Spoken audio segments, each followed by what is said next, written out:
Mais la pièce est assez confidentielle aussi pour l'instant.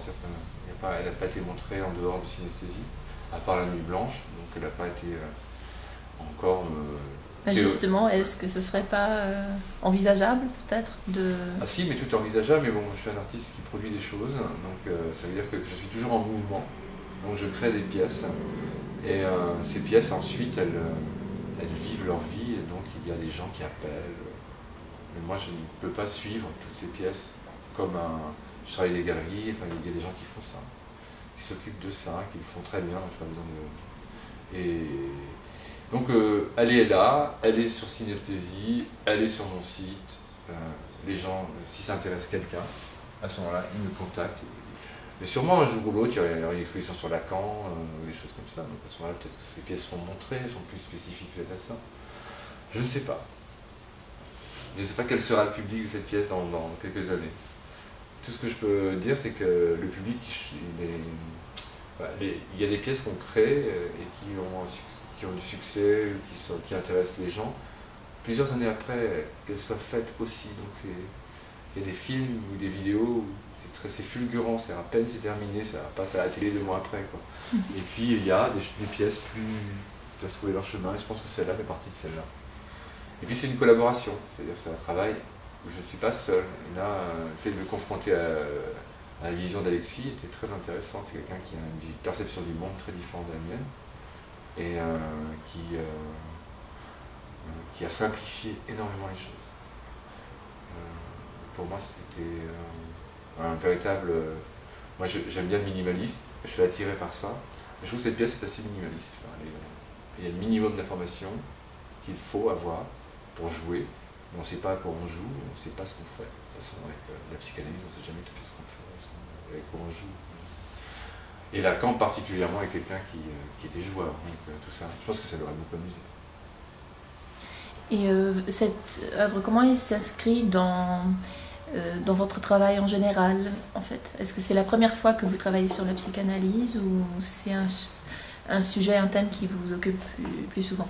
Alors, non, c'est pas la première fois que je me suis attaqué à la psychanalyse, mais alors ça s'inscrit dans mon travail plutôt dans le processus, c'est-à-dire dans la transformation, c'est-à-dire prendre une information et la traduire en un autre langage. On va dire que mon travail est essentiellement basé là-dessus, tout mon travail. Donc là, c'est presque une ligne directrice. Alors c'est en effet faire un karaoké avec de la psychanalyse, chanter du Mao Tse-tung sur du ABBA, c'est de reprendre des performances classiques et de leur trouver un langage plus pop.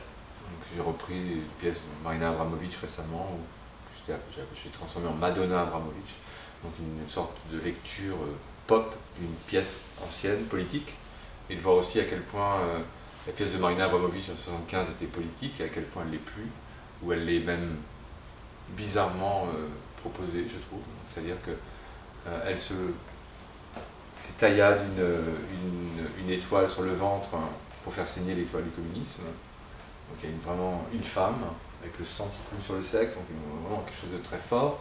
Les 70, c'est quand même une période où on se pose... Et puis Marina Abramovic, star au Guggenheim, rétrospective avec tout ce truc, et une des stars du marché de l'art contemporain, c'est-à-dire comment est-ce qu'on glisse de l'étoile du communisme qu'on fait saigner à devenir soi-même une star capitaliste du marché. C'était juste une interrogation. Voilà comment, j'ai pris ce cas-là pour expliquer vraiment le processus du travail. Donc traduire une pièce autrement, avec d'autres éléments, dans une autre époque, et essayer d'éclairer cette pièce autrement que simplement ce qu'elle voulait dire au départ, ou ce qu'elle avait envie, le message qu'elle portait. Voilà. En fin de compte, le message, j'y crois pas, parce que les messages changent. Et quand on regarde une peinture de la Renaissance, avec le peu d'informations qu'on a sur la symbolique des différentes choses qui sont peintes, eh bien, on essaie de... Voilà, on a très peu d'informations. Moi, je regarde un peu les choses comme ça. Donc voilà, donc le lien, c'est la traduction. La question philosophique m'occupe depuis pas mal d'années. Donc c'est aussi comment est-ce qu'on peut amener la philosophie ailleurs que dans la philosophie, et peut-être l'art contemporain et la philosophie, essayer de trouver quelque chose qui puisse se moquer des étiquettes ou des choses, des messages. C'est-à-dire que la philosophie est lue de manière extrêmement... Enfin, j'ouvre un livre de philosophie, il y en a plein ici, et vous allez voir, le langage peut être extrêmement complexe, difficile, avec des mots qu'on n'a pas l'habitude de voir. Il faut prendre le dictionnaire, il faut regarder. Il y a vraiment toute une démarche qui peut être lourde ou effrayante. C'était en tout cas ma position avant d'avoir lu de la philosophie. Et puis moi, la philosophie, je trouve ça tellement beau, et je trouve qu'il y a tellement d'idées intéressantes. Les philosophes contemporains sont eux qui sont en train de fabriquer les concepts du monde dans lequel nous vivons, donc pourquoi s'occuper de ça? Pour un plasticien, c'est juste des usines à concepts, jusqu'à baisser se servir. Et en même temps, comment est-ce que ça peut nourrir la réflexion sur l'art contemporain?